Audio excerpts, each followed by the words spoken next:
Bismillahirrahmanirrahim. Assalamualaikum warahmatullahi wabarakatuh. Welcome back again in my YouTube channel Adam Farisal. Silahkan bagi yang belum subscribe, subscribe dulu. Dan juga untuk memberikan like dan juga komen pada akhir video ini gitu ya. Karena sifatnya kita video tapi tetap ya kita maunya interaktif juga dengan para yang lihat gitu ya, para penonton lah gitu ya. Sehingga walaupun hanya video tapi dia yang harapkannya tujuannya adalah Anda bisa paham secara menyeluruh gitu ya.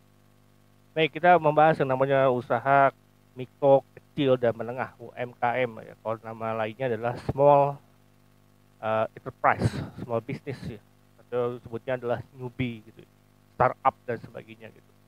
Karena ini usahanya mikro, kecil, dan menengah gitu ya. Berarti kita lihat secara skalanya gitu ya, secara ukurannya, size-nya gitu ya. Berarti kalau ngomong tentang size berarti ngomong tentang ukurannya, berarti ngomong ukuran berarti ngomong tentang kapasitasnya juga.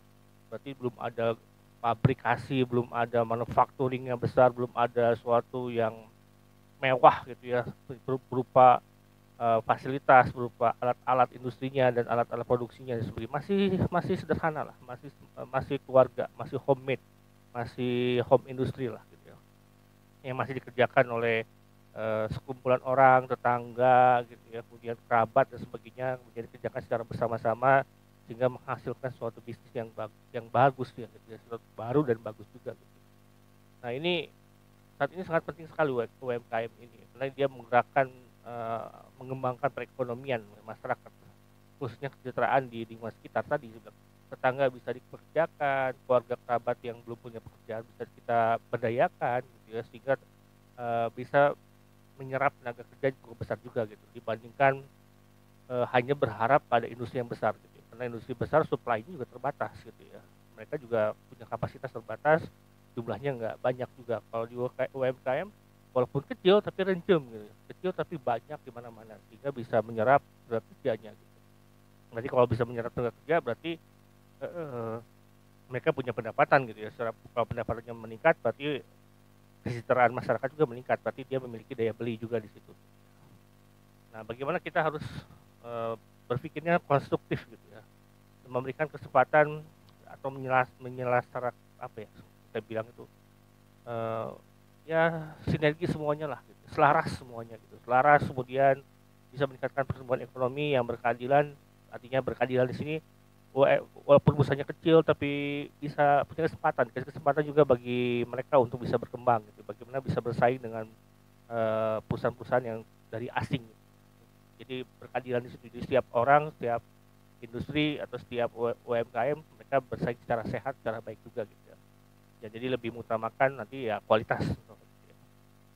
Ya ini adalah salah satu dari pemerintah kita sedang canangkan gitu ya. Bagaimana memberikan kesempatan kepada setiap individu dalam masyarakat yang mengoptimalkan segala kemampuan dan produktivitasnya dalam mengolah berbagai sumber daya yang ada. Resource-nya yang penting, resource-nya. Resource ini menjadi nomor satu. Kalau kita udah tahu mengenali resource-nya seperti apa gitu ya, sehingga kita bisa mengoptimalisasikan. Jadi inilah saatnya era kita, yaitu era UMKM kecil, menengah gitu ya, yang bisa berkembang menjadi usaha yang makin besar juga. Walaupun nanti dia berusaha menjadi perusahaan yang nanti akan berkembang gitu ya, tapi tetap nanti akan melahirkan generasi-generasi baru dari UKM yang baru. Gitu ya. Karena kalau ngumpul di usaha kecil terus nanti akan terlalu banyak gitu ya. Jadi ngumpul di situ, jadi berkembang, grow gitu. Dari introduction dulu ke grow, nanti ke maturity perusahaan besar ya, nanti akan melahirkan lagi ke perusahaan yang baru lagi dan sebagainya gitu. Jadi berawal dari aktivitas masyarakat lah gitu, dari kelompok masyarakat dari menengah ke bawah yang mereka adalah yang mayoritasnya adalah suatu warga negara kita gitu ya. Oke, jadi secara definisinya kita baca dulu definisinya seperti apa. Usaha mikro yang dimaksud adalah seperti dalam putusan Menteri Keuangan ya, nomor 40 KMK 06 tahun 2003. Silahkan Anda update lagi tahun yang terbarunya tentang UMKM ya, yaitu usaha produktif milik keluarga atau perorangan warga negara Indonesia dan memiliki hasil penjualan paling banyak adalah 100 juta gitu, per tahunnya. Jadi dilihat juga standarisasinya apa sih. Pertama, dia adalah individu atau perorangan ataupun keluarga ya. Yang kedua adalah dia juga modalnya atau hasil penjualannya tidak lebih besar daripada 100 juta per tahun gitu ya. Nah ini usaha mikro dapat mengajukan kredit ya. Ini untuk pengembangan usahanya juga gitu. Jadi minimalnya adalah dari setengah dari penjualan per tahunnya. Jadi di sini misalkan adalah 50 juta yang bisa diajukan oleh bank. Artinya di sini kemampuan dia ya minimal setengahnya dia bisa mampu lah dari per tahun itu keuntungannya setengahnya bisa ngajukan, berarti kemampuan daya dia untuk membayar kreditnya pun aman. Nah, berarti di sini adalah usaha kecil adalah yang paling kecil lagi ya, mikro atau kecil gitu. Adalah entitas usaha yang memiliki kekayaan paling bersih paling banyak adalah 200 juta ya, termasuk tanah dan bangunan tempat usaha dan memiliki penjualan tahunan paling banyak adalah 1 miliar. Sementara itu, usaha menengah merupakan entitas usaha milik warga negara. Ya, Indonesia memiliki kekayaan lebih besar pada 200 juta sampai dengan 10 miliar ya, sampai dengan usaha yang makin besar lah, gitu, yang tidak masuk tanah dan bangunan. Jadi bisa kita katakan di sini adalah UMKM ini dari yang mikro sendiri ya makin nominalnya nanti ke mikro, kecil, menengah itu pasti nominalnya juga makin naik gitu, makin terus jenjang. Gitu. Nah, berarti harapannya di sini adalah kita lihat kapasitas dia atau standarisasinya adalah jenis barang komoditi usahanya tidak selalu tetap. Suatu waktu dapat berganti, gantung kondisi juga gitu. Gantung kondisinya artinya adalah kemampuan dari karena kita ngomong tentang individu atau keluarga, karena mereka punya kemampuan yang terbatas ya, limited ya. Mereka akan menyesuaikan juga dengan kondisinya gitu. Ya, dan kedua adalah tergantung daya beli dari masyarakatnya gitu atau kemudian kebutuhan masyarakatnya. Jadi sifatnya kadang-kadang di UMKM ini jenis barang atau komoditinya tidak selalu tetap, bisa berubah gitu. Jadi sangat dinamis juga. Tidak butuh SOP, tidak butuh pengajuan, tidak butuh penelitian dulu, mereka cepat berubah langsung dengan kondisi yang ada juga gitu. Kemudian tempat usahanya tidak selalu menetap, suatu waktu dapat pindah tempat, bermula dari rumah, lalu kemudian dia bisa menyewa suatu tempat ya yang layak dengan kapasitas listrik yang cukup besar. Kalau misalkan dia produksinya, dikatakanlah workshop atau bengkel atau dikatakanlah apa ya kalau kita bilang ya kantor kecil-kecilan lah gitu. Jadi selalu bisa tidak menetap lah. Dia akan melihat dari awal mungkin di rumah sendiri, di garasi sendiri, ya Nokia pun dari garasi gitu ya. Semua perusahaan juga dia dari kecil dulu gitu ya. Nggak ujuk-ujuk jadi gede juga gitu ya. Jadi sifatnya nomaden di sini, tapi nanti dilihat juga kondisinya dari kemampuan dia. Yang ketiganya adalah belum melakukan administrasi keuangan yang sederhana sekalipun dan tidak memisahkan keuangan keluarga dalam keuangan usaha. Yang sifat ini, karakteristik ini jadi masalah ke depannya gitu. Manajemen keuangan mereka masih ngeblend, masih nyampur dengan keuangan bisnisnya lah gitu, keuangan UMKM-nya. Jadi akibatnya menjadi rancu ke depannya. Tapi sifatnya tidak kenali gitu. Ini kayak warung-warung kecil lah gitu ya. Kadang-kadang pabelit lah gitu ya, antara pendapatan dengan juga kebutuhan mereka dengan pengeluaran mereka itu kadang-kadang mengambil dari dana modal warung gitu ya. Mereka tidak punya sistem yang terlalu jelas karena tadi gitu, karena sifatnya masih perorangan atau keluarga. Konfliknya rata-rata di situ. Lalu kemudian sumber daya manusianya atau pengusahanya belum memiliki jiwa wirausaha yang memadai. Jadi kalau tahunan kita lihat gitu ya, dia bergeraknya itu terus gitu, nggak ada untuk pengembangan asetnya, tidak ada pengembangan usahanya, tidak ada perubahan-perubahan. Jadi jiwa ownernya sendiri ya masih belum punya jiwa entrepreneurship atau pengembangan yang luar biasa juga gitu ya, masih sifatnya stuck in the moment aja gitu. Lalu kemudian tingkat pendidikan rata-rata relatif sangat rendah. Tingkat pendidikan ini berhubungan dengan kompetensi juga gitu ya. Tadi ngomong tentang kompetensi, ngomong tentang kemampuan SDM-nya, resource mereka gitu ya, untuk bisa mengembangkan produknya gitu. Dari segi teknologinya, informasinya, sampai dengan SDM dan sebagainya. Ya masih lokal lah, masih skala kecil lah gitu ya. Nah tadi gitu kan UMKM ini dia mengambil dari lingkungan sekitar, dari pengangguran gitu ya, dari warga sekitar, ibu-ibu yang mungkin mereka tidak punya pendidikan yang cukup besar ya, tapi mengisi waktu luangnya dengan cara mungkin membantu tetangganya yang punya usaha. Jadi tidak punya standarisasi pengembangan karir lah, pengembangan development SDM masih jauh lagi.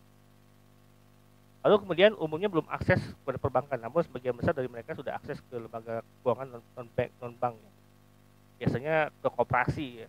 koperasi simpan pinjam untuk UMKM, kayak kayak peternak sapi mereka punya koperasinya gitu ya, peternak lokal-lokal di Lembang gitu ya, dan sebagainya, atau petani-petani mereka punya koperasinya lah. Tapi masih belum sampai ke perbankan. Perbankan saat ini pun punya strategi untuk mengambil UKM ini karena UKM cukup besar gitu. Peluang bagi perbankan pun juga sangat menggiurkan gitu. Dan kedua adalah yang terakhir ini, sorry bukan yang kedua, yang terakhir adalah umumnya tidak memiliki izin usaha atau persyaratan legalitas lainnya termasuk FWP.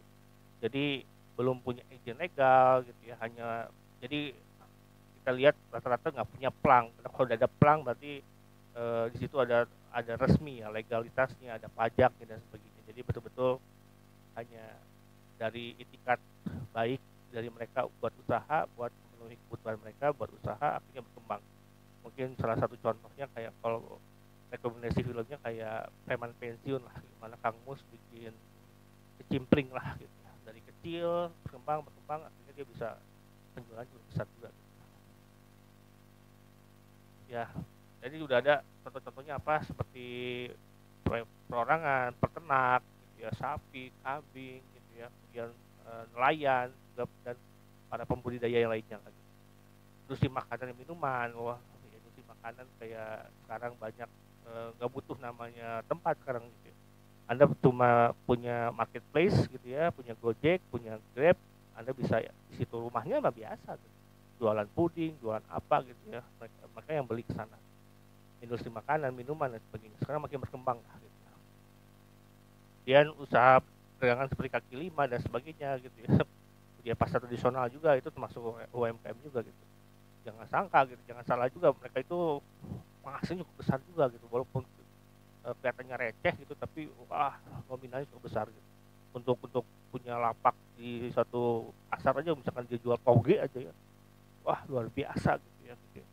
Konsistensi warga kayak warga yang keturunan ya gitu ya, Tionghoa atau Cina gitu ya, mereka konsisten usahanya dari kecil, jualan plastik ya, sampai tahunan gitu ya, konsisten istiqomah terus jual plastik, tapi berkembang terus, akhirnya dia menjadi leader di produk mereka sendiri gitu ya. Itulah gitu, karena Cina ini punya latar belakang yang cukup kuat gitu, makanya nyambung sedikit, tapi mereka ya, kita warga negara kita juga gitu ya, tapi kita juga melihat perdagangan cukup besar, cukup menggiurkan lah. Lalu kemudian usaha kecil ya gitu. Kalau lihat dari nominalnya, modalnya, silahkan Anda lihat juga kriterianya berapa gitu ya. Ada ciri-ciri usaha kecil tadi saya sebutkan juga gitu ya. Lalu kemudian bedanya dengan usaha menengah itu seperti apa gitu ya. Berarti kalau usaha menengah juga dilihat dari nominalnya juga cukup beda gitu ya. Berarti agak di middle lah gitu ya, di situ. Nah, di sini kalau udah usaha menengah ya berarti dia sudah memiliki transformasi usahanya gitu ya. Punya uh, manajemen yang baik gitu ya, organisasi yang punya struktur organisasi yang baik juga gitu ya, sudah mulai ada perizinan dan sebagainya, walaupun mungkin baru CV doang. Kita bab selanjutnya ya, atau modul atau video sebelumnya tentang bentuk-bentuk pemilikan usaha juga gitu. Saya bilang CV adalah salah satu usaha yang paling awal gitu, tapi dia sudah untuk usaha menengah gitu. Berarti sudah bisa secara strukturnya jelas, ada siapa CEO-nya, ada juga direkturnya gitu ya, direktur marketing, direktur keuangan dan sebagainya, dan punya itulah ya, sudah bisa melakukan pengajuan lah gitu, pengajuan tender gitu, pengajuan ikut tender di perusahaan-perusahaan yang besar gitu, atau misalkan bisa melakukan ekspor impor bahkan gitu ya. Sudah punya izin lisensi dia gitu ya, udah kuat. Oke, kriterianya dari modal kelihatan, usaha menengah itu gitu ya, nama juga bisa kelihatan ya, di middle, range-nya di middle. Berarti dia juga sifatnya juga sama, masih di sifatnya berdiri sendiri gitu ya. Kemudian bentuk usaha orang perorangan dan sebagainya. Nah, Anda bisa paham lah ya, apa bedanya usaha kecil dan usaha menengah juga. Baik, yang berikutnya adalah permasalahan-permasalahan pada UMKM. Yang pertama adalah kendalanya selalu pada modal gitu. Pertama adalah faktor internal ya. Saya menarik juga ini. Faktor modal ini menjadi salah satu faktor yang paling sering terjadi gitu. Keterbatasannya modal gitu ya, karena modal itu penting bagi kita untuk melakukan pengembangan suatu unit usaha lah. Dan itu pada umumnya usaha kecil dan menengah merupakan usaha perorangan atau perusahaan yang sifatnya tertutup, berarti modalnya itu aja gitu dari mereka sendiri gitu. Kalau di perusahaan PT kan dia open source gitu ya, terbuka gitu ya, berarti dia banyak investornya gitu. Dia bisa mengandalkan dan hanya mengandalkan pada modal si pemilik. Jadi kalau kadang Senin Kamis lah, kadang punya usaha Seninnya punya modalnya besar, Kamisnya nggak ada, tutup. Dia minggu lagi Senin punya lagi, Kamis tutup. Itu tergantung modal mereka juga yang pabelit lah kadang-kadang gitu. Jadi harus betul-betul diperhatikan lah faktor modal ini gitu. Karena modal ini harus dilihat kendalinya gitu ya, karena adalah mereka harus mengatur keuangannya lah gitu, finansialnya bagaimana, karena modal ditahan, tabungan mereka gitu ya, itu harus benar-benar diperhatikan, jangan sampai operasionalnya jalan terus tapi nggak dilihat, nggak dievaluasi, nggak di maintain gitu ya, akibatnya modalnya banyaknya yang loss gitu. Yang kedua adalah sumber daya manusia yang terbatas. Nah, sebagian besar usaha kecil tumbuh secara tradisional gitu, dan juga merupakan usaha keluarga yang turun menurun dari engkongnya sampai ke ini turun menurun terus. Kalau contoh yang paling dulu gitu ya, Amanda gitu ya, wah kecil gitu, hanya nggak ada neplang namanya gitu. Tapi makin berkembang, wah gitu. Tapi itu usaha bapaknya, usaha orang tuanya lah gitu. Dia berkembang, yang nggak tahu sampai sekarang nasibnya seperti apalah gitu. Tapi ya sudah mengalami fase yang sudah maturity lah. Kemudian ini masalah SDM-nya ya, keterbatasan sumber daya usaha kecil baik dari segi pendidikan formal maupun pengetahuan dan keterampilan sangat berpengaruh terhadap manajemen pengelolaan usahanya, sehingga usaha tersebut sulit untuk berkembang dengan optimal. Biasanya untuk jenis yang seni ya, handcraft atau misalkan cendera mata gitu yang membutuhkan skill cukup tinggi gitu ya, mereka kita rekrut betul-betul sulit gitu karena membutuhkan orang-orang yang sangat skill banget lah gitu. Itu kendalanya situ, ketika tidak ada orang, nggak ada people-nya, ya usahanya nggak jalan gitu. Itu biasanya usaha yang sangat sulit sekali lah, atau butuh butuh butuh butuh apa ya, butuh kemampuan yang cukup besar. Kalau mungkin kalau perusahaan-perusahaannya masih ya produksi-produksi yang biasa di handle gitu ya, nggak terlalu permasalahan gitu ya, tapi yang jadi masalahnya adalah kayak SDM yang sering dilihat adalah misalkan dia tadi pemiliknya merangkap semuanya gitu. Ketika nggak ada pemiliknya, nggak ada, stop produksi gitu. Jadi belum ada sistem yang baik juga dari segi SDM-nya, terbatas lah gitu ya. Karena dia tahu orang yang terbatas, modal juga dan sebagainya, kemampuan orang juga berbeda-beda, akhirnya tidak mengakibatkan pengembangan dari segi people-nya. Lalu kemudian lemahnya jadikan penetrasi pasar usaha kecil. Kita udah banyak dibanjiri oleh produk-produk yang besar ya, skala besar, perusahaan-perusahaan pabrikan yang mereka punya strategi promosi yang cukup besar, penetrasi yang cukup besar di mana-mana. Jadi ketika perusahaan kecil itu muncul dengan produknya, mereka akan kalah dengan harga biasanya begitu ya, karena mereka sulit bertahan dengan harga, jadi penetrasinya sangat sulit karena sudah banyak produk-produk lokal tadi.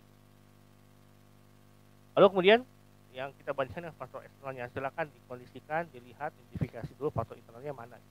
Kalau misalkan sangat lemah gitu, weakness, berarti ya agak sulit ya, berarti inferior lah gitu ya, tidak memiliki kekuatan. Kalau misalkan kondisi internalnya strength gitu ya, atau strong gitu ya, kuat gitu ya, S gitu ya, strong atau strength gitu ya, maka dia punya kemampuan lebih lah, atau bisa superior juga. Tapi tergantung versusnya. Versusnya adalah kemampuan dari atau faktor eksternal, seperti iklim usahanya gitu ya, yang kondusif, ada kebijakan-kebijakan yang sifatnya bijak gitu ya, untuk menumbuh kembangkan usaha kecil menengah, meskipun dari tahun ke tahun ya disempurnakan ya gitu. Namun dirasakan juga saat ini belum kondusif gitu ya, karena ada perbedaan di situ lah, ada kebijakan yang belum bijak mungkin. Ya itulah, tapi kita juga memperhatikan itu. Kedua adalah terbatasnya sarana dan prasarana usaha ya, kurangnya informasi yang berhubungan dengan kemajuan ilmu pengetahuan, teknologi, menyebabkan sarana prasarana fasilitasnya, infrastrukturnya juga kurang juga gitu. Teknologinya kurang, masih profesional terus-terusan aja, akibatnya tidak bisa menyuplai produk yang cukup banyak. Ini demandnya nggak bisa terpenuhi. Si supply-nya naik, demandnya akan dipenuhi. Berarti ngomong tentang kapasitasnya lah. Mesinnya makin canggih gitu ya, bisa produksinya banyak, di berapa unit, akhirnya bisa membeli. Jadi perbanyak supply-nya, maka demandnya akan terus makin naik. Tapi kalau supply-nya terbatas, ya demandnya baru-baru bisa terpenuhi gitu ya. Kurang bisa di situ. Ya itulah beberapa faktor-faktor yang lain. Ini udah lumayan juga ya, 19 menit ini. Saya hanya sekilas saja lah itu. Oke, ya ini intinya suatu negara harus bisa mengembangkan small enterprise gitu ya, bisnis kecil, karena inilah menggeliat gitu ya. bisa sangat meningkatkan tingkat ekonomi, bisa menyerap tenaga kerja dan sebagainya. Bagaimana kita benchmark ke negara Cina ya. Negara Cina punya kapasitas industri yang cukup besar, perdagangan dagang sekali lah. Bagaimana dia bisa mengutamakan, memprioritaskan pada sisi UKM-nya dulu lah. UKM dikembangkan semuanya gitu, punya satu yang seragam semuanya. Jika sudah banyak supply-nya, mereka jualnya ke ekspor lagi gitu ya, skala besar ya, tradingnya ke internasional. Jadi kalau mau maju, kembangin di sini kecil, kemudian utamakan produk lokalnya gitu ya, agar mereka juga bisa memberikan suatu kontribusi yang cukup besar. Itu baik lagi. Baik, itu aja bisa saya sampaikan. Terima kasih semuanya, terima kasih atas waktunya yang sudah menonton video ini. Kalau ada pertanyaan silakan Anda untuk memberikan komentar ke bawah seperti biasa. Oke, itu aja. Saya doakan kalian sukses semuanya, sehat semuanya. Jangan lupa tersenyum juga, itu penting, jangan sampai baut gitu ya. Belajar, terus belajar, saya juga belajar juga. Karena saya juga tidak merasa punya apa-apa gitu ya. Saya tidak merasa memiliki apa-apa. Kita semua juga atas izin Allah semuanya. Jadi kita sama-sama belajar juga. Banyak kesalahan yang saya buat gitu ya, tapi kita terus melakukan improvement ya, positive improvement. Itu aja, terima kasih semuanya, sehat semuanya. Saya doakan semuanya banyak rezeki ya. Assalamualaikum.